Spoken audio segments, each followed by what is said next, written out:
Por isso, o apóstolo Paulo chama a atenção ao jovem pastor Timóteo e diz claramente que se alguém ensina alguma outra doutrina, e se não conforma com as suas palavras do nosso Senhor Jesus Cristo e com a doutrina que é segundo a piedade, é soberbo.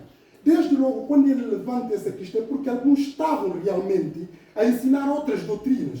E essas pessoas tentavam falsificar através dos seus egos, através dos seus interesses, através dos seus caprichos, através dos seus deleites, para enfim poder preencher os seus vazios e conquistar a sua desmedida ambição pessoal. Por isso, o apóstolo Paulo chama a atenção a essas pessoas que não estão a ensinar aquilo que é correto. Porque essas pessoas, ao fim e ao cabo, são gente arrogante. Como diz aqui nesta versão, são soberbos e nada sabem. Mas essas pessoas deliram acerca de questões e contendas de palavras, das quais nascem invejas, porfias, blasfémias, ruins suspeitas. Nós sabemos logo, quando as pessoas enveredam por esse caminho, de desvirtuar a palavra de Deus, de ir em contradição com a palavra de Deus, isso é uma rampa deslizante para todo e qualquer tipo de aberrações espirituais e também do ponto de vista humano-social. Tanto que por esta razão nós vamos ver no decorrer destes versículos o alcance que o apóstolo Paulo vai explicar como é que esse falso ensino vai se desdobrando. Mas nós podemos parar aqui para fazer algumas reflexões sobre esta questão. Será que hoje em dia não se falsifica a doutrina ou não se ensina falsas doutrinas ou não há heresia? Eu nem estou a falar ainda do ponto de vista secular, estou a falar naquilo que aparentemente o mundo cristão. Obviamente que é claro, com essas falsas doutrinas vêm com outras roupagens, através de um relativismo, através de um comunismo bíblico, através de liberalismo, ou através de interpretações atualistas da palavra de Deus, ou através de ocultismo, sincretismo religioso e outros tipos de situações que tão bem conhecemos. Para quê?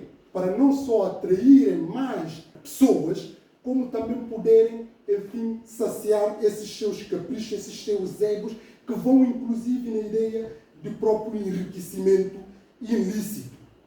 Por isso, essa questão, como eu estava a falar, é muito normal e comum até nos nossos dias, com maior alcance do que no tempo do apóstolo Paulo.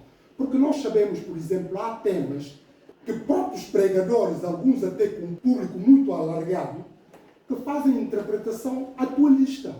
O que é a interpretação atualista? Interpretação atualista é no sentido que a Bíblia tem que ser interpretada de acordo com a mudança social que vai ocorrendo. Quem é estudante de Direito sabe que a lei, aliás, nem é preciso ser estudante de Direito, basta estar atualizado com a política, sabe que nós, quando analisamos a Constituição da República, que é a nossa lei magna, o que a Constituição da República diz num período, pode passar a outro período e diz completamente diferente. Vou dar um exemplo. Quando a Constituição Portuguesa foi instaurada, dizia que a vida, ou aliás, está ainda lá, a vida do ser humano é inviolável. O artigo 24 da Constituição da República Portuguesa. Mas nós sabemos que, com o tempo, os juízes do Tribunal Constitucional entenderam que aquela norma tem que se ajustar. E para se ajustar, por isso aprovou-se a ideia de legalização do aborto, a ideia, nós estamos agora em questões de eutanásia, até a eutanásia foi aprovado, os juízes entendem que não há nenhuma violação da Constituição, embora é preciso fazer alguns alcances ali para proteger determinadas situações. Mas o problema não tem propriamente a ver com eutanásia, mas sim como é que se vai concretizar. E nesta semana ainda, nós vemos que os juízes novamente disseram que a Assembleia tem que voltar a fazer algumas retificações ali para esclarecer melhor isso. Mas por que é que eu estou a falar desta situação? Estou a falar que a lei que vigorava desde a Constituição da República, que era unânime, de que a vida do ser humano é inviolável, hoje em dia há muitas formas de uma vida poder ser afetado, sem, no entanto, haver alteração deste preceito do artigo 24. Logo, isso é quê? Isso é uma tendência de interpretação atualista. À medida que o tempo vai, a Constituição e a sociedade os juízes vão decidindo de acordo com as mudanças sociais. Mas essa perspectiva hermenêutica também se instaura do ponto de vista cristão. Porque os biblistas, os intérpretes da Bíblia, que vão nessa via mais liberal, eles entendem também que a Bíblia não pode ser interpretada à luz daquilo que o apóstolo Paulo, o Senhor Jesus Cristo e os profetas escreveram no tempo passado. Tem que se adaptar. E esta é a razão pela qual, neste adaptamento, nós vemos que vai contra a doutrina da palavra de Deus. Hoje em dia não se pode falar da pureza sexual, isto é, questão do sexo só depois do casamento. Não se pode falar, por exemplo, do divórcio, que só deve ser aceito em casos de adultério ou em caso de abandono, porque as pessoas vão formulando outras situações para justificar o divórcio. Como também nós podemos falar questão da homossexualidade, até questão de aborto. Se levantarem essas situações, vão ver que muitos crentes acham que isso é normal, até questão da ordenação de mulheres, o ministério pastoral. Quer dizer, são assuntos que hoje em dia muitos pastores defendem neste âmbito de interpretação atualista. Mas nós sabemos que é um falso pretexto para esconderem o seu não compromisso com a palavra de Deus. Esta é uma forma de heresia, podia desdobrar em muitos outros assuntos. Mas este é só para verem como é que as coisas vão evoluindo. Por isso o apóstolo Paulo chama a atenção a jovem Timóteo e a todos os crentes também, para não cairmos neste sofisma, porque esses argumentos, quem não tem base, quem não conhece bem a palavra de Deus, pode deixar levar, porque esses falsos mestres, falsos pastores, falsos obreiros, falsos cristãos, são astutos na sua forma de compreensão. Por isso o apóstolo Paulo chama aqui a atenção. Essas pessoas, eles estão a ensinar algo que não é de acordo com o ensino do Senhor Jesus Cristo. Ora, se não é de acordo com o Senhor Jesus Cristo, as pessoas são soberbos, nada sabem, mas eles deliram acerca de questões e contendas, de palavras nas quais nascem invejas, porfias, blasfêmias, ruins suspeitas, contendas de homens corruptos de entendimentos e privados da verdade. Em última instância, eles estão privados da verdade. Porque se nós vemos essas situações, vícios aqui que foram enumerados, essas pessoas, quando entram nessas situações, é difícil convencê-los.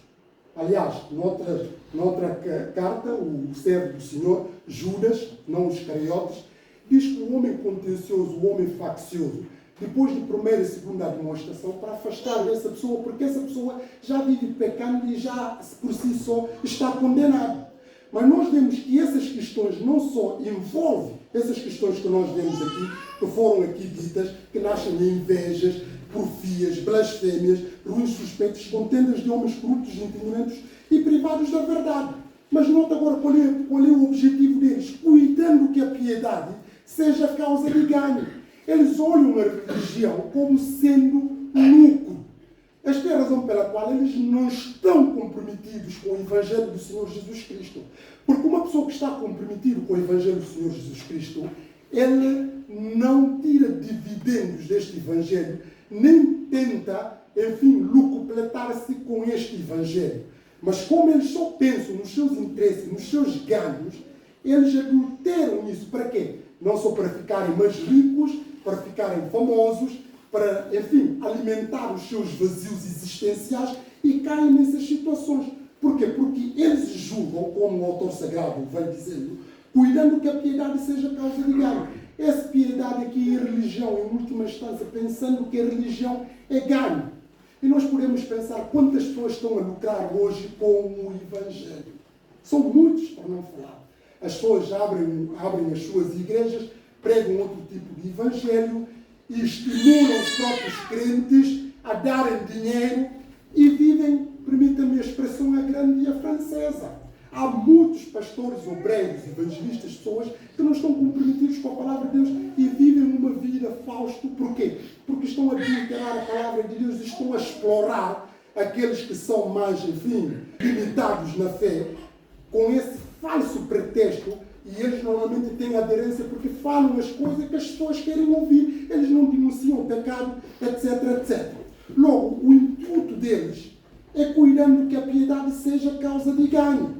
Essa perspectiva dos falsos mestres, nós vemos logo 3 lições que podemos tirar.